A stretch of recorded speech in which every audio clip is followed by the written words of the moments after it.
Hoje nossa conversa é com Fábio Feldman, ambientalista, ex-deputado federal e ex-secretário do Meio Ambiente do Estado de São Paulo.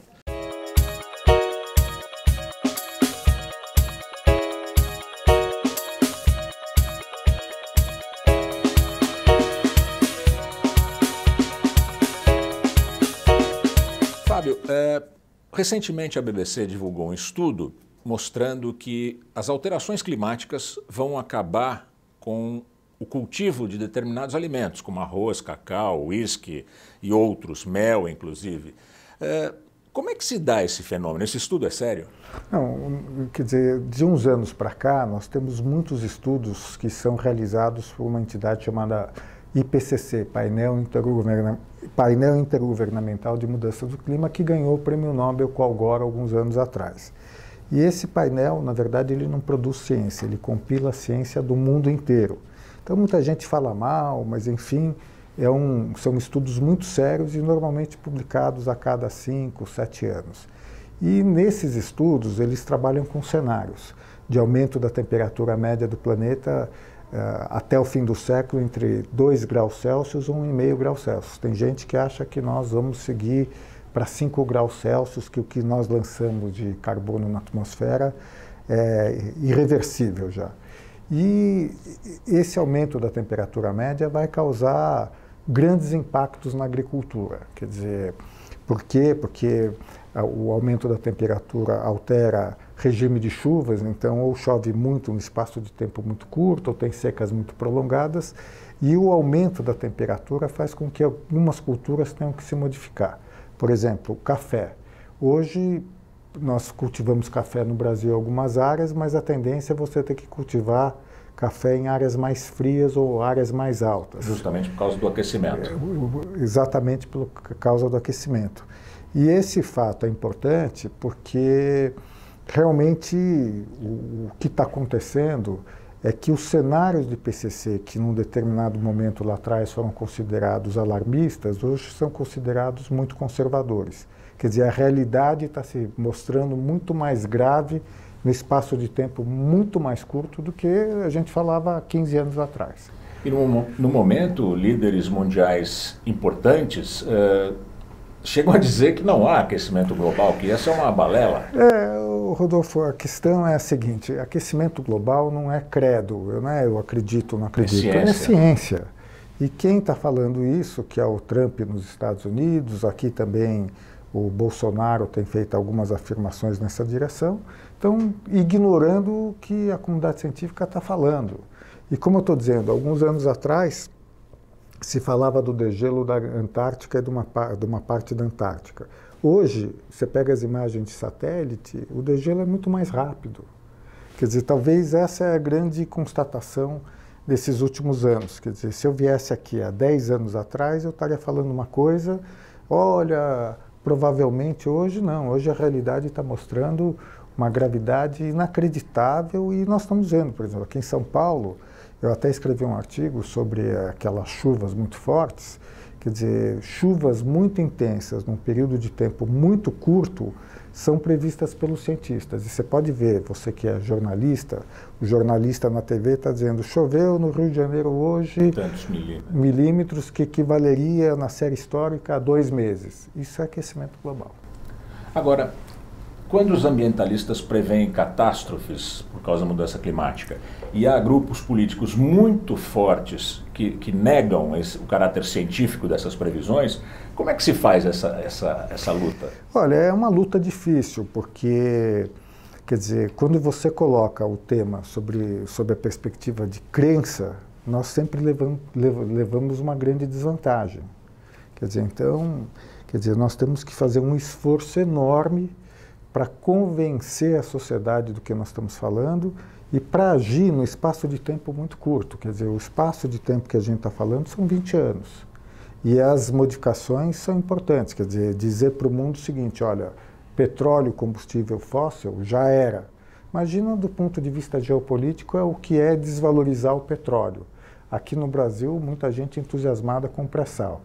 Mas as consequências do aquecimento global, elas são extremamente dramáticas. Quais serão as principais consequências? Olha, são várias. Por exemplo, nos oceanos, nós temos a elevação do nível do mar, que compromete as zonas costeiras do mundo inteiro. Aqui no Brasil, há prognósticos muito graves, particularmente no Recife e outras cidades. No mundo tem algumas cidades na Ásia ou países como Bangladesh que tem uma situação muito crítica. Tem Holanda também, com a diferença que a Holanda, os Países Baixos, eles têm recursos para se adaptar.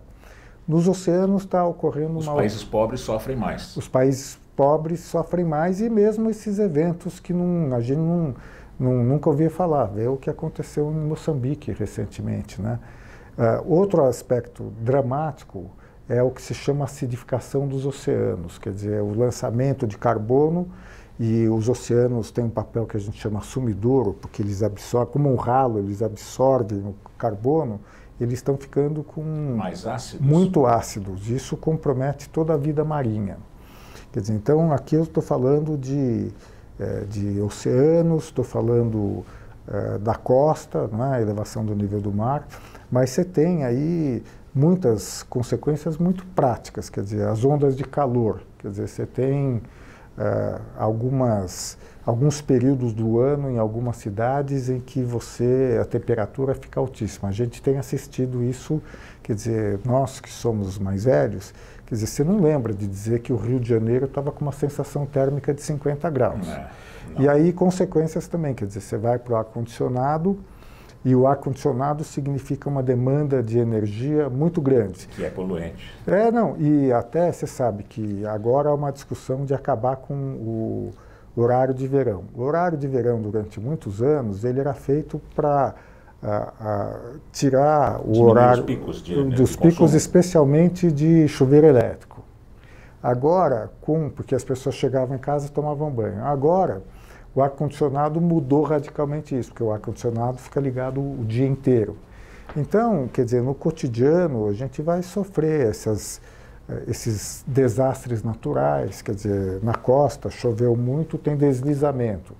No caso da Amazônia, que você tem esse enorme desmatamento, há um risco do que a gente chama savanização das bordas da floresta, ou seja, o aquecimento... Que é um empobrecimento da vegetação. E até mudança radical, de uma floresta tropical vai para um tipo cerrado, savana.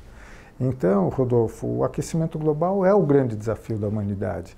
Agora, a lentidão na tomada de decisão é muito grande. Você vê, o Acordo de Paris é de 2015, ele fala em medidas para reduzir a emissão de carbono até 2 graus Celsius, que muita gente acha que é insuficiente, e a lição de casa não está sendo feita. A lição de casa seria o quê? Uma indústria produzindo produtos menos poluentes, automóveis, principalmente? No caso do combustível, quer dizer, você tem que abrir mão do combustível fóssil. Quer dizer, isso é uma mudança muito radical. Você tem que ir para combustíveis renováveis ou mesmo nas cidades ir para o carro elétrico, porque, inclusive, a emissão de poluição do carro elétrico é menor, ainda que a gente sempre que discute carro elétrico tem que perguntar, quando eu ponho na tomada, de onde está vindo aquela energia. Claro, se você faz represas, você desmarca. Exatamente. Aqui é represa, fora é a usina termoelétrica, que é óleo. Quer dizer, você tem que... É uma radical mudança, quer dizer, você tem que, inclusive, mudar conceito. Você veja que um dos grandes problemas que não está relacionado com a mudança do clima hoje é plásticos nos oceanos. Daí você vê, plástico é plástico que a gente joga, mas um setor da indústria que está na berlinda é moda, porque os tecidos modernos têm nanopartículas e toda vez que você descarta, vão para os oceanos.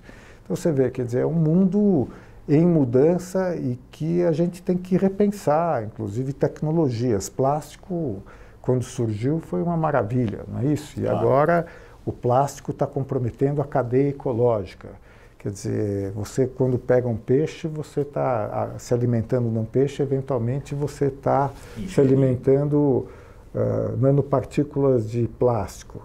Quer dizer, isso, enfim, esse conjunto de situações tem que levar a radicais mudanças no consumo, na oferta de bens e serviços pelo setor empresarial e o próprio poder público, né? Quando você fala que é preciso mudar, qual é o principal agente de mudança? É o legislativo, que faz leis nos países? Como é que se daria esse processo? Olha, eu acho que é um conjunto de medidas que passa pela sociedade. Quer dizer, eu até como fui parlamentar, acho que o legislativo tem um papel essencial, mas o legislativo reflete a posição e a capacidade de pressão do eleitor. Quer dizer, o eleitor tem que às vezes a grandes grupos econômicos. E também uma dificuldade nas democracias no mundo, que é pensar no longo prazo. Quer dizer, nas democracias o horizonte de tempo é 4, 5 anos. Eu preciso me eleger daqui a 4 anos. Tenho que me eleger. E nem sempre as medidas adequadas têm o apoio popular. O melhor exemplo é o que está acontecendo na França, não sei se você sabe, que é aquele movimento dos coletes amarelos. Foi por uma medida do Macron de aumentar o preço do combustível fóssil para combater o aquecimento do clima. Olha a reação que causou. Claro. Então, quer dizer, eu acho que o eleitor tem um papel de exigir do legislativo e também do executivo, que às vezes está nas mãos do executivo. Acho que o consumidor também assume um papel muito grande, quer dizer, na escolha de produtos e serviços eu quero escolher aquele com menor impacto. Acho que isso já é real. Vamos dar um exemplo que eu vivi muito, quer dizer, aqui nas cidades agora a bicicleta virou uma alternativa real de transporte, não era há alguns anos. A bicicleta era lazer, isso é uma mudança. Quer dizer, o sujeito anda de bicicleta, mas ele quando chega no trabalho tem que ter bicicletário, tem que ter chuveiro, e há alguns anos o metrô não permitia que andasse de bicicleta no metrô. Então, são avanços lentos, né, da sociedade. Mais rápidos, né? Porque você vê o caso. Rápidos? Eu acho que alguns são. Você vê o caso do automóvel. Na nossa geração, que não somos tão velhos assim, o sinal da maioridade era a carteira de motorista. Os nossos filhos hoje não se interessam. O primeiro emprego, ou entrava na faculdade, era automóvel. Hoje mudou muito isso. Mesmo a gente estava falando, quer dizer, é comum agora apartamento sem garagem. O importante é você estar localizado perto do metrô. Essas são mudanças culturais que eu acho que são muito significativas e globais, não é isso? No campo dos alimentos também, eu quero um alimento saudável. Eu não quero um alimento que tenha risco de contaminação por pesticida. Eu acho que a grande pergunta é, vai dar tempo ou não vai dar tempo? Porque as medidas têm que ser muito radicais. Mas eu acho que tem uma mudança na sociedade. O meu exemplo sempre é o rodízio, que quando foi implantado o rodízio, por questão de saúde mais do que meio ambiente, ele criou uma enorme resistência. E você que lançou a ideia? Foi eu que lancei o rodízio, né?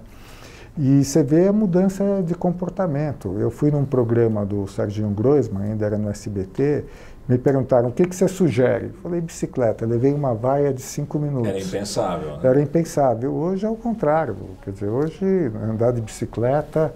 Então tem uma mudança cultural, tem uma mudança de comportamento em curso, só que a gente tem que estimular isso. Tem que fazer com que a sociedade pressione, seja o setor empresarial. Agora, outro exemplo é o seguinte, eu vou numa loja de móveis, eu quero uma madeira certificada. A funcionalidade do móvel é a mesma, a mesa é a mesma. Mas se eu quero um móvel com madeira certificada, eu não quero que na extração dessa madeira se destrua a Amazônia ou a Mata Atlântica. Então, existem tendências. Só que a rapidez, a urgência nem sempre é compreendida, Rodolfo. Você se julga otimista? Eu acho que o cenário é tão pessimista que não dá para ser nada além de otimista, porque realmente o cenário é grave. Eu que acompanho essa questão de mudança do clima, quer dizer, a cada relatório a situação fica mais grave e você acha que o relatório é alarmista e a realidade demonstra o contrário. No tema que a gente estava conversando, poluição do ar, quando se fez o rodízio, há 20 e poucos anos atrás, você tinha um quadro que era o impacto nas crianças e o impacto nos idosos, nos netos e nos avós. Problema bronquiopulmonar hoje, a ciência está dizendo o seguinte, a poluição do ar afeta o cérebro, pode gerar algumas modalidades de demência, pode estimular Alzheimer quer dizer, até diabetes, quer dizer, o quadro mostra que os estudos mostram que a poluição do ar talvez seja... É mais danosa do que se pensava. É considerado hoje o tópico mais importante de combate a vulnerabilidades na saúde pública, quer dizer, 20 e poucos anos. Agora, aí sim, tem que cobrar dos governos. A história do plástico que a gente estava falando, mesmo que você queira, a quantidade de plástico que você leva para casa é inacreditável. Quer dizer, então, tem que haver uma pressão para você poder, no supermercado, ter alternativas concretas de não levar para casa o plástico, se você quiser. Pelo que você disse, todo cidadão no dia a dia tem um papel no controle da qualidade ambiental, ao comprar menos plástico, ao usar menos plástico, por exemplo. Não, eu acho que a tendência é o consumidor pressionar para que a oferta de bens e serviços seja mais sustentável. Em todos os sentidos, quer dizer, o plástico é um exemplo, mas podemos ir para o transporte também. A solução passa por um transporte público eficiente, barato e não poluidor. Daí você diz, mas todo mundo sabe disso, mas o eleitor não cobra isso na campanha eleitoral, a ponto de que você vê que São Paulo, que é a cidade no Brasil que tem maior oferta de metrô, tem alguma coisa em torno entre 80 e 90 quilômetros de metrô, e começou na mesma época que a cidade do México, que tem quase 300 quilômetros. Quer dizer, a velocidade de implantação do metrô é muito pequena. Porque aqui, né? Eu acho que a capacidade de pressão da sociedade também é muito pequena. E entender que um bom transporte público é qualidade de vida. Você perde menos tempo no congestionamento, você pode ler no metrô, enfim. Aí é um convencimento da sociedade, né? Quer dizer, não é só no Brasil, eu acho que é no mundo. Todas essas questões estão surgindo no mundo, até, Rodolfo, que veja o caso da China. Se a China tiver a taxa de motorização que tem em São Paulo, nos Estados Unidos, que é para cada 2 habitantes um automóvel, você faz a conta se o planeta suporta China e Índia 1 milhão... 1 bilhão, 1 bilhão de automóveis. É impossível, é insustentável. Impossível. Agora, as empresas também devem se adaptar a essa mudança de mentalidade da sociedade, né? Eu acho que as empresas, quer dizer, têm que perceber e identificar nichos de oportunidade. Novos negócios. Novos negócios. Quem pensa com a cabeça antiga não vai sobreviver. Aliás, em São Paulo a gente está vivendo isso. Quem de nós imaginaria essa crise no ABC da Ford, não é isso? Que há 20 anos atrás, você ter uma indústria automobilística era um sinal de progresso. A Ford aí, quer dizer, uma situação dificílima, e eu acho que é isso, quer dizer, as empresas, de certa maneira, aquelas que têm uma visão de médio e longo prazo, elas estão se adaptando e estão se adaptando para sobreviver. Porque eu não acredito que empresas que estejam contra a maré, contra as tendências, têm longa vida.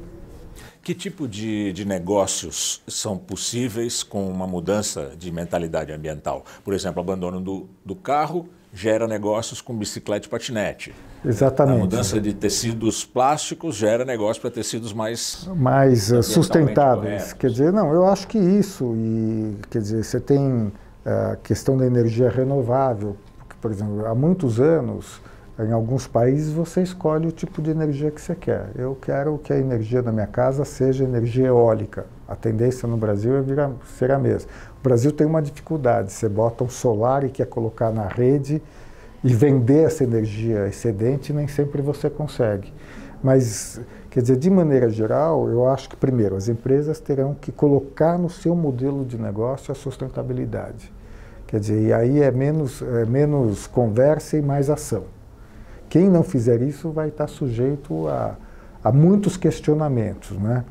E estimular, quer dizer, em todas as áreas, por exemplo, no turismo, quer dizer, hoje é menos importante instalações de muito luxo e é mais importante o que chama turismo de experiência. Eu quero lá conviver com a comunidade caiçara, eu quero saber para onde vai o esgoto que é gerado no hotel. Isso é muito real. Então, acho que essas tendências estão caminhando. Eu continuo insistindo, a questão é a velocidade e o poder público estimular o que deve ser feito. Porque o problema no Brasil é que às vezes você quer agir de maneira correta e é mais caro você ser sustentável do que não ser sustentável. Daí a gente tem que adaptar, quer dizer... Tem que virar essa chave, né? Tem que virar essa chave. Quer dizer, entender que o longo prazo é tão importante quanto o curtíssimo prazo. Tá bem. Agradeço muito a Eu que entrevista. agradeço. Fábio Feldman, ambientalista, ex-deputado federal, ex-secretário do Meio Ambiente de São Paulo. Acompanhe, assista e compartilhe o Planeta Azul. Acesse o nosso site. Clique aqui no link que está na descrição do vídeo. É muito fácil você se inscrever. Basta clicar aqui e aqui no sininho para ser avisado de novos vídeos. Curta e compartilhe o Planeta Azul, a sua revista digital independente e polêmica.